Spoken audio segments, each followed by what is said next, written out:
करम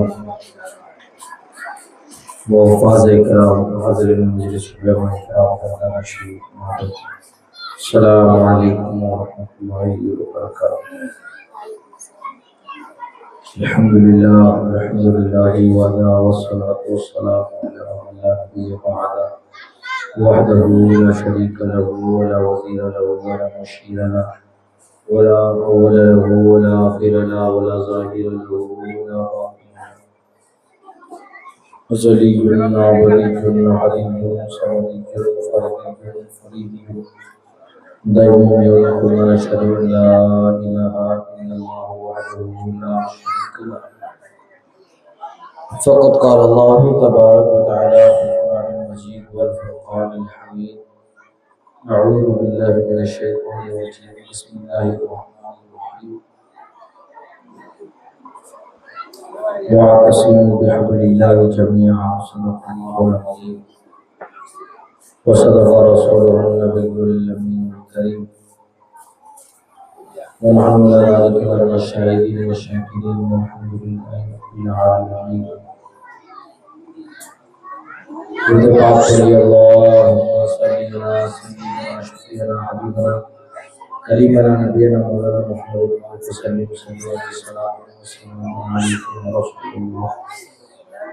सल्लल्लाहु अलैहि वसल्लम। आला हज़रत फरमाते हैं कि जिना बनेगी मुहिब्बान चार यार की कब्र। जिना बनेगी मुहिब्बान चार यार की कब्र, जो अपने सीने में ये चार बाग लेके चले। और फरमाते हैं एक जगह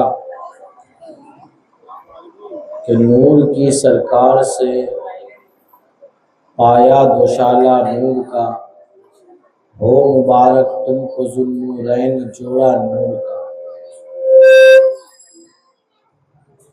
ये हमारे ऑपरेटर भाई आए हैं, ये क्या ऑपरेशन है माइक का कर देंगे, क्योंकि हमारे जो शोरा हजरात थे उनको माइक ने बहुत दिक्कत दी। देखिए आज जो मौजू, हालांकि हम लोग वक्त से लेट चल रहे हैं, आज जो मौजू है वो अक्सर हम लोग 4 मुहर्रम तक समेट देते हैं और मुझे आज फिर कहीं जाना भी है अभी, तो कल शायद फिर मैं रह ना पाऊँ, कल कहीं और जाना है, कल कोई और हजरत आएंगे आपके सामने खिताब करने के लिए। तो आज मैं कोशिश करूँगा कि जल्दी जल्दी 2 टॉपिक्स कम से कम समेट लूँ। अगर वक्त की गुंजाइश नहीं रही और मौसम भी, क्योंकि मौसम भी आज जो है इनाम देने के मूड में, तो जल्दी समेटने की कोशिश करेंगे। हमने कल शहादत हज़रत उमर फारूक रज़ी अल्लाह ताला अन्हु समात की, और आपके बाद ये अजीम खिलाफत, ये बरकतों वाली खिलाफत जो है गई हज़रत उस्मान गनी रज़ी अल्लाह ताला, और यूं ही नहीं गई, हज़रत उमर रज़ी अल्लाह ताला ने 6 लोगों की एक कैबिनेट बनाई हुई थी कि मेरे बाद इन 6 लोगों को इख्तियार है आपस में डिसाइड कर ले किसी। अच्छा, तो ऑपरेटर भाई ये हरा वाले का बढ़ा दीजिए और लाल वाले का कम कर दीजिए।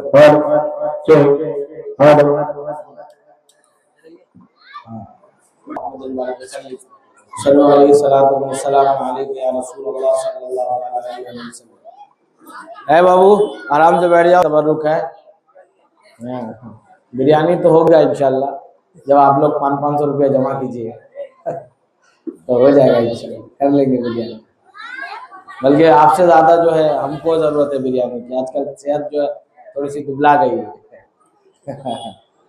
आजकल मिलाद भी नहीं हो रहा है ना बस्ती में, गोश्त बात चले, बिरयानी का सहारा है। खैर, हज़रत उस्मान गनी रज़ी अल्लाह ताला, आपके नाम के साथ जो ये अटैच है गनी, इसको समझिए, ये आपका नाम नहीं है। आपका नाम तो हजरत उस्मान बिन अफ़्फ़ान है। गनी जो है ये टाइटल आपको रसूल खुदा अलैहिस्सलाम से मिला। अच्छा, गनी उसको नहीं कहते जिसके पास बहुत माल हो, बहुत पैसा हो, बहुत गाड़ी हो, सब कुछ हो, बल्कि गनी उसको कहते हैं जिसके पास माल तो हो और माल के साथ सखावत भी हो, यानी वो बंदा सखी हो, उसको दीन के नाम पे खर्च करना आता हो, उसको दीन के नाम पे लुटाना आता हो, गरीबों की मदद करनी आती हो, उसको गनी कहते हैं। अब बड़ी तेजी के साथ ये बात समझिए कि आप गनी किस माने में हैं। अल्लाह के फजल करम से आप काफी मालदार थे। अच्छा, ये आप लोग जो है ना थोड़ा सा आगे आ जाएंगे तो अच्छा रहेगा, ये लोग को जो है चेमी गोयम करने का मौका नहीं मिलेगा। जैसे बाबा, हम लोग के बाबा आप आगे आ जाइए, इजहार भाई, अच्छा आप लोग थोड़ा सा आगे आ जाएंगे तो ये रहे। हाँ ठीक। हबीबना करीमना नबीना मौलाना सल्लल्लाहु अलैहि वसल्लम सल्लल्लाहु अलैहि वसल्लम। तो एक दफा यूं समझ लीजिए कि मदीने में कहत साली, काफी बड़े ताजिर थे आप, बहुत बड़े ताजिर थे। हजरत उस्मान गनी के पास अल्लाह के फजल करम से बहुत मालो मिल्कियत थी। हर मौके पर आपने मजहब इस्लाम को जो है अपना माल पेश किया। हत्ता के जंगे तबूक के मौके पे जो आपने हुजूर अलैहिस्सलाम की खिदमत में अपना माल पेश किया, वो ऐसा था कि हुजूर फरमाते हैं कि अब इसके बाद उस्मान कुछ ना भी करे तो भी कंफर्म जन्नती है। और दूसरी बात कि हुजूर ने जिन सहाबा को दुनिया में जन्नत की बशारत दी, उन्हें अशराए मुबश्शरा कहा जाता है, उसमें भी आपका नाम शामिल है। आप ऐसे, और यही नहीं का जुन्नूरैन इनको इसलिए कहा जाता है क्योंकि हजरत उस्मान गनी रज़ी अल्लाह ताला अन्हु के निकाह में एक के बाद दूसरी नबी की दो बेटियां थी, नबी की दो बेटियां थी आपकी निकाह में, इसलिए आपको जुन्नूरैन यानी दो नूर वाले कहा जाता है। अब किसी ऑपोजिट पार्टी से आप पूछिएगा जो अहले बैत के नाम का रोना रोते हैं, उनके नजदीक सिर्फ हजरत फातिमा ही हुजूर की बेटी है, बाकी बेटियों का जिक्र भी नहीं करते। तो दो बेटियां तो हजरत उस्मान गनी को भी मिली है, उनका भी कभी जिक्र किया करो, उनके नाम पे तुम कभी नहीं बोलते। खैर बहरहाल मनुष्यों की बात नहीं की जाए तो बेहतर है। हजरत उस्मान गनी के टाइम में एक दफा ऐसा भी आया कि मदीने में कहत साली थी, यानी अनाज नहीं होगा, खाने की बहुत किल्लत, पानी की बहुत किल्लत है ना, सूखा पड़ जाना। कहत साली मतलब जब सूखा पड़ जाता है, अनाज नहीं उगता है तो क्राइसिस हो जाती है सारी चीजों की, उसको बोलते हैं कि कहत। तो हजरत उस्मान गनी क्योंकि बिजनेसमैन थे, तो आपके 100 ऊंट, बाज मौरिखीन लिखते, तारीख तबरी में लिखा हुआ है कि 70 ऊंट है ना लद के अनाज से मदीना आ रहे थे बिजनेस के लिए, अनाज से लद के मदीना आने वाले थे। तो जो मंडी में माल आने से पहले जिस माल की क्राइसिस हो उसकी बोली लग जाती है। तो जितने भी बिजनेसमैन थे सब ने कह दिया था कि हजरत उस्मान से कि उस्मान, अगर तुम्हारा माले तिजारत आ जाए और तुम बेचना चाहो तो हमसे बेचना, हमसे बेचना। जैसा कंपटीशन आप मंडी में देखते हैं, मार्केट में देखते हैं, सबने कह रखा था कि उस्मान मुझे बेचना। हजरत उस्मान कह फरमाते हैं कि मैं माल अपना उसी को बेचूंगा जो मुझे 10 गुना देगा। कितना? 10 गुना। अब चूंकि ताजिर थे, बड़े थे, बिजनेसमैन थे, उनको इन बातों का इल्म था। अब जब माल आ गया, माल आ गया, ऊंटों से लदा हुआ अनाज ही अनाज आने के बाद जब हजरत उस्मान गनी रजी अल्लाह ताला ने देखते हैं कि मक्के में जो है, मदीने में जो है सूखा पड़ गया है और लोग जो है खाने को तरस रहे हैं, भूखे हैं मुसलमान, तो हजरत उस्मान गनी फरमाते हैं कि ऐ मुसलमानों, घबराने की जरूरत नहीं है। उस्मान का माल आ चुका है और जो उस्मान का है वो रसूलुल्लाह का है, तो रसूलुल्लाह का माल आ चुका है, लिहाजा किसी मुसलमान को भूखा रहने की जरूरत नहीं। उस्मान का गल्ला खुला हुआ है, उस्मान के अनाज रखे हुए, जो चाहे जितना ले जा सके ले जाए, जितना खा सके खा ले। उस्मान को कोई उजरत देने की जरूरत नहीं, उस्मान को कोई कीमत देने की जरूरत नहीं। जब ताजिरों ने ये देखा कि उस्मान अपना माल फ्री में बांट रहे, ये तो मार्केट का लॉस होगा, जब माल फ्री में बिकेगा वो भी उस टाइम जब क्राइसिस हो, तो सबने कहा कि हजरत उस्मान आप जो माल बांट रहे फ्री में, तो आप तो कह रहे थे कि 10 गुना के बदले दोगे, 1 का बदला 10 लोगे तब दोगे, आप फ्री में बांट रहे हो। तो हजरत उस्मान फरमाते हैं कि लोगों, मैं कोई बेवकूफ नहीं हूं, मैं खुद एक ताजिर हूं। मैंने रसूलुल्लाह सल्लल्लाहु अलैहि वसल्लम से सुना था कि अल्लाह की राह में अपना जो एक माल देगा, 1 रुपया देगा, मिसाल के तौर पर अल्लाह की राह में जो अपना 1 पैसा खर्च करेगा, अल्लाह पाक उसको उसका 10 गुना बदला अता फरमाएगा। और यही नहीं कि मैंने जो अपना माल तकसीम कर दिया, यकीनन अल्लाह के नबी अलैहिस्सलाम के नाम पे किया, तो मुझे इसके बदले में कंफर्म जन्नती होने की सनद मिल जाए। यह हजरत उस्मान की सखावत है। अब सुनिए, हजरत उस्मान की मोहब्बत देखिए। साहिल बाबू चमी गोयम नहीं एकदम, ठीक है, इतना देर बोले ना, टाइम था ना, अब चमी गोयम नहीं, थोड़ा सुन लो तब हम भी जाएंगे, नहीं तो लंबा मिला चलेगा, भूख तुम लोग को भी लगेगा, ठीक है, खाने रहना फिर दाल भात। हाँ, तो हजरत उस्मान गनी रजी अल्लाह ताला अन्हु ताजिर थे, बिजनेसमैन थे, आपके पास अल्लाह के फजल करम से माल की कोई कमी नहीं। एक जगह आप सफर में जाते आते रहते थे, यानी कारोबार के लिए जाते आते रहते थे। एक दफा आप गए सफर में, सफर से लौटे, और आपकी आदत करीमा थी कि जब आप कहीं सफर से लौटते थे तो बजाय आदमी कभी सफर से आता है पहले अपने घर जाता है, हाथ मुंह धोता है, आराम करता है, घर वालों के हाल देखता है, घर का राशन देखता है, लेकिन हजरत उस्मान गनी जब सफर से कभी आते थे तो आपकी आदत थी सबसे पहले हुजूर की बारगाह में हाजिरी देते थे, सबसे पहले हुजूर की बारगाह में सलाम अर्ज करते थे, उसके बाद घर जाते थे। अब हजरत उस्मान गनी आए, देखा सारे साहबा बैठे हैं, हुजूर अकरम सल्लल्लाहु अलैहि वसल्लम तशरीफ फरमा है और आपकी नजरें जो है नीची है, आप थोड़े से गमगीन है। साहबा से पूछा कि आज रसूल खुदा अलैहिस्सलाम का चेहरा उतरा हुआ क्यों है, लोग इतने मायूस क्यों बैठे हैं? साहबा ने कहा कि मदीने में मुसलमानों ने कई दिनों से पानी नहीं पिया, कई दिनों से पानी नहीं पिया। वजह ये कि जिस कुएं से हम पानी पीते थे वो यहूदी का है, और यहूदी जो है उसके बदले माल लेता है, और सबके पास इतना पैसा नहीं कि पानी पी सके, लिहाजा जो प्यासे है, जो भूखा होगा, जो प्यासा होगा, वो कहाँ जाएगा? वो तो रसूलुल्लाह के दर पे ही जाएगा। ये तो हमें सहाबा ने सिखाया है कि तुम्हें प्यास लगे, तुम्हें भूख लगे, तुम्हें खाने की ख्वाहिश हो या तुम्हारी कोई और हाजत हो, जाना रसूलुल्लाह की बारगाह में है। हाँ मेरे अजीज भाइयों, तो हजरत उस्मान फरमाते हैं कि अच्छा ऐसी बात है, यहूदी के पास गए, कहा कुआं बेचते हो, कुआं खरीदना है।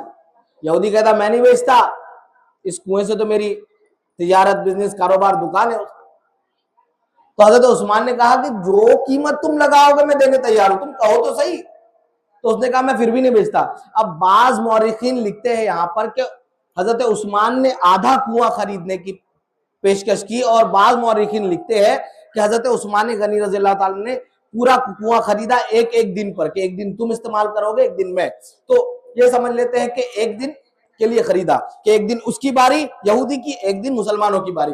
हजरत उस्मान गनी से जितना माल उसने तलब किया, हजरत उस्मान गनी ने जो है पोटला भर के उसके कदमों में डाल दिया। बाबू साउंड वाला कम कर दो, ये हरे वाले माइक का जो साउंड है नीचे से 2 नंबर और 1 नंबर, 2 नंबर इको का है, 1 नंबर साउंड का है, कम कर दो। हाँ अब समझ में आएगी बात। तो हजरत उस्मान गनी रजी अल्लाह ताला ने जितने उसने पैसे दिरहम और दिनार मांगे उसके कदमों में दे दिया, और कहा कि वो सब बाद में डिस्कस करेंगे, लिखा पढ़ी करेंगे, पहले एक काम करो प्याला भरो मुझे दो। प्याला लिया और कहाँ गए? हुजूर पाक अलैहिस्सलाम की बारगाह में हाजिर हुए कि या रसूलल्लाह सल्लल्लाहु अलैहि वसल्लम, आप प्यासे हैं, आपको पानी के प्यास है, मैं उस्मान आपके लिए कुआं खरीद लाया, कुआं खरीद लाया और आपके लिए पानी भी ले आया। हुजूर अकरम सल्लल्लाहु अलैहि वसल्लम ने हाथ बढ़ाया कि लाओ उस्मान, पानी पिलाने के लिए लाए हो, लाओ पिला दो। हजरत उस्मान फरमाते या रसूलल्लाह, पानी आपको नहीं मिलेगा, पानी आपको नहीं मिलेगा।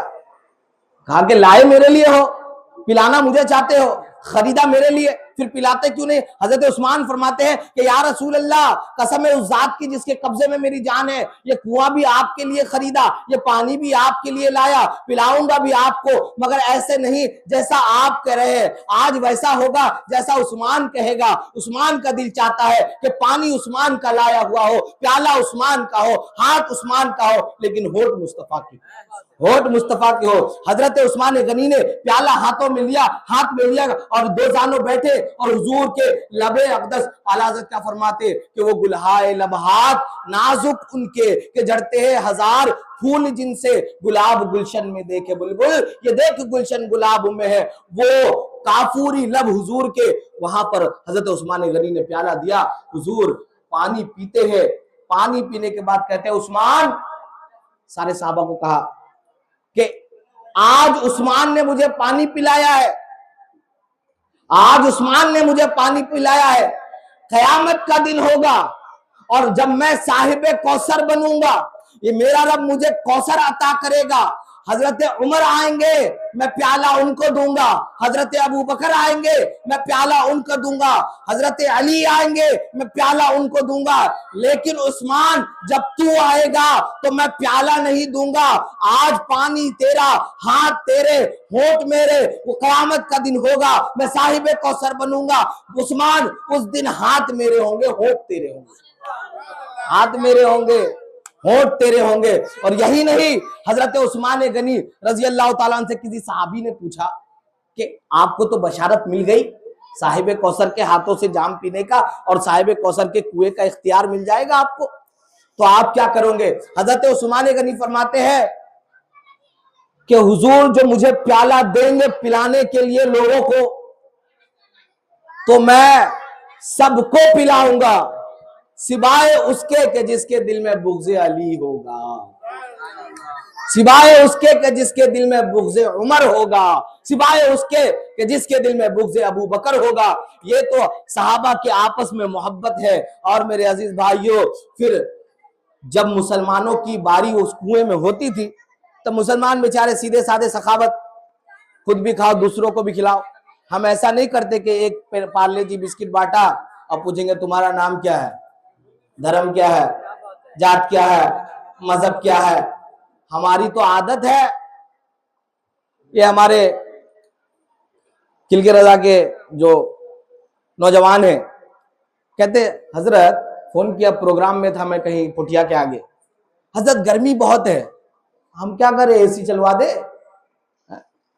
हजरत शरबत बांटते हैं। किसको? पब्लिक को। क्या होगा? बोले राहत मिलेगी। बांटो बांटो, कोई दिन नहीं, कोई प्रोग्राम नहीं, कोई त्योहार नहीं, कोई, बस पिला रहे। क्यों पिला रहे? मुस्तफा से सीखा है लोगों को राहत देना।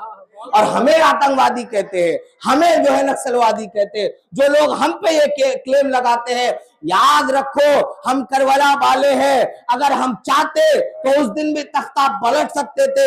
हम चाहते तो मक्के की हुकूमत के बाद मदीने में हुकूमत करने के बावजूद हजरत उमर जैसे खलीफा कि आप खुतबा दे रहे हैं और कह रहे हैं कि लगता है महर की रकम बढ़ गई है, इस रकम को कम कर दिया जाए, और मस्जिद के बाहर से एक बुढ़िया जा रही है और कहती है क्या कौन खुतबा दे रहा है? उमर। महर की बात कौन कर रहा है? उमर। उमर से कहो कि यह हक औरतों को अल्लाह ने दिया। उमर की क्या हैसियत कि वो महर कम करे?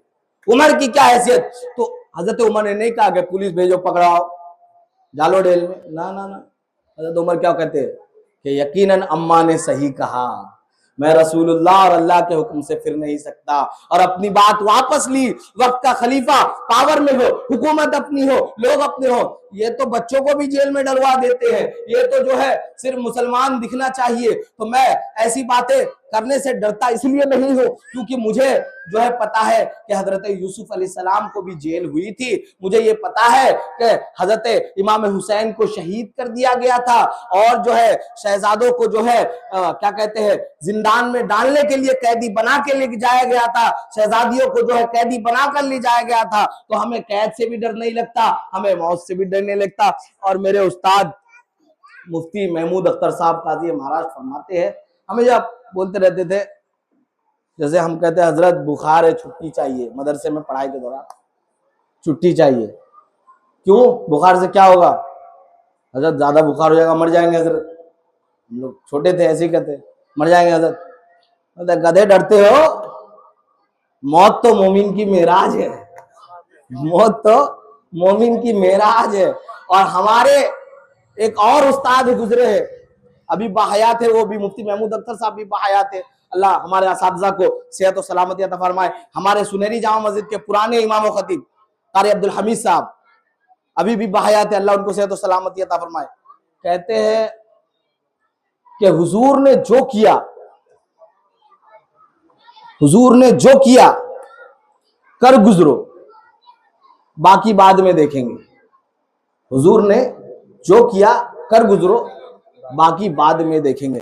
तो मेरे अजीज भाइयों, किस्सा मुख्तसर ये कि हजरत उस्मान गनी ने जब मुसलमानों को कुआं खरीद के वक्फ कर दिया, अब मुसलमान जो है उस कुएं से एक दिन पानी भरते, एक दिन यहूदी की बारी। तो हुजूर फरमाते हैं, हुजूर सल्लल्लाहु अलैहि वसल्लम की बारगाह में कुछ यहूदी आए, नसरानी आए, यानी गैर मुस्लिम आए, कि जिस दिन आप लोग की बारी है ना, उस दिन हम लोग को भी पानी दे दो, बड़ी मेहरबानी होगी।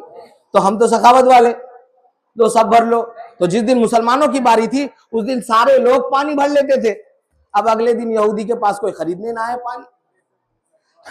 अब इसने मुंह की ऐसे खाई कि हजरत उस्मान की बारगाह में हाजिर हुआ कि हजरत उस्मान, ये जो आधा है वो भी खरीद लो, जो कीमत तुम चाहो दे दो, लेकिन कुआं खरीद लो। फिर हजरत उस्मान गनी रज़ी अल्लाह ने पूरा कुआं खरीदा। और वह आज भी आप सऊदी जाएंगे तो वहां पे जो म्युनिसिपल जो आप समझ लीजिए नगर पालिका का जो सिस्टम है, उस सिस्टम को चलाने के लिए जिस माल का यूज होता है वो हजरत उस्मान गनी के नाम पे रजिस्टर्ड है।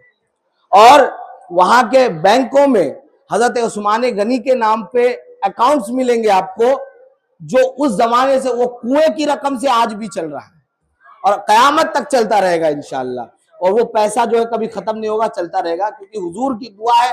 खैर बहरहाल हजरत उस्मान गनी जब की खिलाफत में 6 साल तो बहुत अमन और अमान के साथ चले, क्योंकि तब तक हजरत उमर का रौब दबदबा 6 साल तक कायम रहा। जितने गवर्नर हजरत उमर के जमाने के थे सब थे। धीरे धीरे क्या हुआ कि किसी का इंतकाल हो गया, कोई कुछ हो गया, तब्दीली होती रही, तो धीरे धीरे गवर्नर बदलते गए।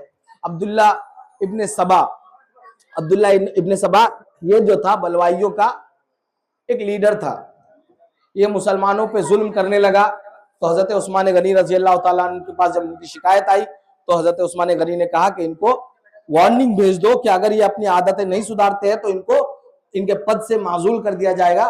फिर ये बात जब उसको मिली अब्दुल्ला इब्न सबा को, तो उसने क्या किया कि पता किया कि कौन कौन खबरी है, कौन कौन खबरी है, और सारे खबरियों को कम से कम 70 लोगों को कत्ल कर दिया।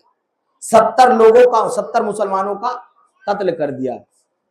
जब हजरत उस्मान गनी रजी अल्लाह ताला अन्हु को इस बात का इल्म हुआ तो हजरत ने आपने जो है हजरत अबू बकर के बेटे को भेजा कि जाओ जाके आप ये ओहदा संभालो और उसको पद से माजूल कर दो। जब ये जाने लगे तो हजरत उस्मान गनी रजी अल्लाह ताला अन्हु का जो सेक्रेटरी था उसने, क्योंकि वो भी आपसे दुश्मनी रखता था, हसद रखता था, बुग़्ज़ रखता था, तो उसने जो है आपका लेटर हेड इस्तेमाल किया, आपकी मोहर इस्तेमाल की और हजरत अबू बकर के बेटे का कत्लनामा जारी किया और भेज दिया। वो तो किस्मत के रास्ते में कासिद यानी एलची जो था, खबर ले जाने वाला, वो और हजरत अबू बकर के बेटे की मुलाकात हो गई। हजरत अबू बकर के बेटे ने खत छीन लिया, छीन के मजमून पढ़ा तो अरे बाप रे, हम ही को भेज के हम ही को टपकाने का हिसाब। वापस आए कहा कि ए अमीरुल मोमिन हजरत उस्मान गनी, आपने मुझे भेजा कि मैं उसको पद से माजूल करूं और खुद गवर्नर बनूं, फिर आपने ये खत भेजा। जब हजरत उस्मान गनी ने ये मजमून पढ़ा तो आप इनकार कर गए कि मैंने बिल्कुल ये नहीं लिखा। फिर मौला अली तक, इन शॉर्ट बता रहा हूँ, मौला अली तक ये बात गई तो हजरत मौला कायनात ने, मौला अली करमल्लाहु वजहुल करीम ने जब ये खत को पढ़ा तो आपने बुलवाया दोनों को। हजरत उस्मान से कहा कि ये लेटर हेड आपका है, ये राइटिंग आपकी है, ये मोहर आपका का? जी बिल्कुल। फिर इस मजमून के बारे में क्या कहते हो? क्योंकि वो तो सच्चे लोग थे। हजरत उस्मान गनी रज़ी अल्लाह ने हलफ उठाई, कसम खाई कि मैं कसम खाता हूं अल्लाह तबारक व तआला की उस जात के जिसके कब्जे में मेरी जान है कि मैंने ये मजमून नहीं लिखा। क्योंकि मौला अली करमल्लाहु वजहुल करीम को पता थी कि ये कोई साजिश है, आप मान गए और हजरत उस्मान गनी से कहा कि उस्मान तुम्हारे जान के बहुत लोग दुश्मन हैं, ऐसा करो ये खिलाफत से जो है रिजाइन दे दो, छोड़ दो। हजरत उस्मान गनी कहते हैं कि मुझे रसूलुल्लाह सल्लल्लाहु अलैहि वसल्लम की एक बात याद है कि हुजूर खुदा रसूल खुदा सल्लल्लाहु अलैहि वसल्लम फरमाते थे कि उस्मान तुम्हें एक जो है उम्दा लिबास पहनाया जाएगा, लोग उसे फाड़ने की कोशिश करेंगे, उतारने की कोशिश करेंगे, उतारना मत। तो मौलाए कायनात पूछते हैं कि उस लिबास से मुराद आप क्या लेते हैं? तो हजरत उस्मान गनी रज़ी अल्लाह फरमाते हैं कि मैं उससे खिलाफत मुराद लेता हूं। फिर ये बात यहीं पे खत्म हो जाती है। फिर एक वक्त आता है जिसको हम हज का महीना कहते हैं, हज का महीना कहते हैं। हमारे जो मदरसे के भी हजरात हैं, जो नौ उम्र लड़के हैं, वाकया को ध्यान से सुने ताकि आपको पता चले अपने इतिहास के बारे में, अपने हिस्ट्री के बारे में कि हमने क्या खोया, क्या पाया, कितनी मुश्किलों से ये दीन हम तक पहुंचा। फिर जब सारे सहाबा, अक्सर ये सहाबा इकराम की आदत होती थी कि वो हज के महीने पे हज के लिए चले जाते थे और मदीना खाली हो जाया करता था, कुछ लोग गिने चुने बच्चे और औरतें रह जाते थे। तो जब सारे लोग हज पे चले गए तो बलवाइयों ने हजरत उस्मान गनी रजी अल्लाह ताला के घर का घेराव किया और हजरत उस्मान गनी रजी अल्लाह का जो मकान था वो मदीने के आखिरी के तरफ था, जहां आबादी कम, लास्ट एकदम एंड में। तो बलवाइयों ने घर को चारों तरफ से घेर लिया। अब पहले तो 10 दिन आने जाने देने की इजाजत थी कि नमाज पढ़ने जाए आए। 10 दिन के बाद आपके घर से बाहर आने को अनिवार्य कर दिया, रोक दिया गया, बंद कर दिया कि आप बाहर नहीं आ सकते। हजरत उस्मान गनी रज़ी अल्लाह ने उनसे कहा कि भाई मुझे क्यों बंद करते हो, मैंने तुम्हारा क्या बिगाड़ा है? तो उन लोगों ने वार्निंग दी बार बार कि आप जो है खिलाफत से दस्तबरदारी कर ले, आप खिलाफत से छोड़ दे और जो है हम आपकी जान बख्श देंगे। हम आप अभी तक जो है हजरत उस्मान गनी की ये बात किसी को पता नहीं थी कि उनको घेर लिया गया। 10 दिन के बाद ये धीरे धीरे बात पता चलने लगी कि आपको जो है घर में ही, हमारे यहाँ पे कहते हैं होम अरेस्ट, मौलाना तौकीर थे ना, बरेली में अरेस्ट किया जिनको, तौकीर मियाँ, उनको भी होम अरेस्ट किया था पहले। होम अरेस्ट ये होता है कि आप घर से बाहर नहीं निकल सकते, घर के अंदर जो मर्जी करे। तो जब ये बात पता चली तो किसी चाहने वाले ने खत मौला अली को लिख दिया। तो मौला अली ने जब ये, आप हज पे गए हुए थे, ये पढ़ा तो आपने अपने दोनों शहजादों को, हसनैन करीमैन को कहा कि हजरत उस्मान के घर की हिफाजत करना ये तुम्हारी जिम्मेदारी है, जाओ उनके घर के दरबान बन जाओ। अब मुझे यहाँ पर एक बात बतानी है आपको कि मौलाए कायनात अपने दोनों बच्चों को, दोनों बेटों को, जो कि हुजूर के नवासे हैं, हुजूर के कंधों पे खेलने वाले हैं, हुजूर के जानिसार है, हुजूर इतनी मोहब्बत करते थे कि कभी आपके मुंह पे जो है अपना लुआबे, अपने जो है जीभ मुबारक डालते थे, दहने मुबारक डालते थे और हजरत हुसैन और हसन से कहते थे कि चूसो। जब प्यास की शिद्दत होती थी तो वो नबी अलैहिस्सलाम के नवासे उनको मौलाए कायनात कह रहे हैं कि आप जाओ दोनों और हजरत उस्मान के घर के बाहर क्या बन जाओ, सिक्योरिटी गार्ड। सिक्योरिटी गार्ड, हजरत उस्मान के घर के बाहर सिक्योरिटी गार्ड की नौकरी लगा दी, ड्यूटी मौलाए कायनात ने।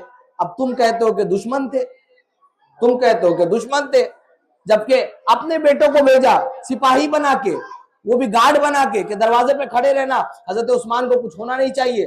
अब हजरत उस्मान गनी रजी अल्लाह ताला अन्हु के घर के बाहर दोनों शहजादे मामूर है। यहाँ तो धीरे धीरे मामला चलते रहे हत्ता के एक दिन आया कि इन कमबख्तों ने जो है 20-25 दिन के बाद पानी बंद कर दिया, कि अब पानी की एंट्री नहीं हो सकती। 20 नहीं 30 दिन के बाद पानी बंद कर दिया। फिर जब प्यास की शिद्दत हुई, गालिबन 35वें दिन आपके घर के अंदर का जो स्टोरेज पानी था, जो जमा किया हुआ था, वो खत्म हो गया। खत्म होने के बाद जब आपने लोगों से कहा कि मुझे पानी की जरूरत है, मुझे पानी दो, तो हजरत उस्मान गनी रजी अल्लाह ताला के इस कहने पर जो है हजरत इमाम हुसैन रजी अल्लाह ताला अन्हु गए, मशकीज़े में पानी भर के लाने लगे कि शायद मेरा एहतराम करे कि मैं नवासाए रसूल हूँ, ये बलवाई मुझे जाने की इजाजत दे दे। लेकिन जब हजरत आका हुसैन लेके आने लगे पानी, बलवाइयों ने आका हुसैन को रोका। तो जब हजरत इमाम हुसैन अपनी जलाल वाली आंखों से बलवाइयों की तरफ देखते हैं तो बलवाई जैसे कुत्ते कहां अली के शेर का मुकाबला कर सके, सब के सब जो है घबरा जाते हैं और हजरत इमाम हुसैन को जाने की इजाजत देते हैं। जैसे ही हजरत इमाम हुसैन थोड़ा आगे बढ़ते हैं, ये जो है मशकीजे पे तीर मारते हैं और 2-3 ऐसे तीर मारते हैं जिससे मशकीजे का पूरा पानी नीचे गिर जाता है और हजरत उस्मान गनी के खेमे में पानी नहीं, उनके जो है घर में पानी जाने की इजाजत नहीं देते। फिर हजरत उम्मुल मुमिनीन की तरफ से यह हुक्म होता है कि जाओ पानी लेकर और कहना कि मैंने भेजा है, उम्मुल मुमिनीन ने भेजा है, नबी की बीवी ने भेजा है। जब उम्मुल मुमिनीन का यह हुक्म सुना तो बलवाई कहने लगे कि यहाँ किसी की रसाई नहीं है, यहाँ सिर्फ हमारा हुक्म चलेगा। और जो है इन जालिमों ने जानबूझकर यह हज का महीना इंतखाब किया, इस महीने को चुना ताकि इस महीने में मदीने में सिर्फ औरतें और बच्चे रहे और जितने भी जवान हैं, जितने भी जंगजू है, जितने भी सहाबा है, सब जो है हज पे चले जाएंगे, मौका आसान होगा। तो मेरे अजीज भाइयों 37वां दिन गुजर जाता है, प्यास से आप बेहाल है और आप जो है खिड़की की तरफ देखते हैं और कहते हैं ऐ मदीने के लोगों, क्या तुम मेरी हालत नहीं देखते? क्या मैं वो उस्मान नहीं जिसने कहत के जमाने में तुम्हारे लिए अनाज मुहैया किया, जिसने तुम्हारे लिए अपने गल्ले खोल दिए, जिसने तुम्हारे लिए हर चीज का इंतजाम आम कर दिया? क्या मैं वो उस्मान नहीं हूं जिसने तुम्हारे लिए खजूर के बाग खरीदे? क्या मैं वो उस्मान नहीं हूं जिसने हुजूर सल्लल्लाहु अलैहि वसल्लम की 2-2 बेटियां पाई? ऐ लोगों, क्या मैंने तुम्हारे लिए पानी का कुआं नहीं खरीदा? क्या तुम मुझे प्यासा रखोगे? और मेरे अजीज भाइयों हजरत उस्मान गनी रजी अल्लाह ताला अन्हु आपके साथ आपकी अहलिया भी आपके घर में है और प्यास से आपको नमाज से बहुत प्यार था और आपको कुरान की तिलावत से बहुत प्यार था। आप तिलावत फरमाते रहते और इसी तरह दिन गुजारते रहते, हत्ता कि मेरे अजीज भाइयों 39वां दिन आया और आपकी आंख लग गई, आंख लग गई। आप जो जब पानी भी नहीं था,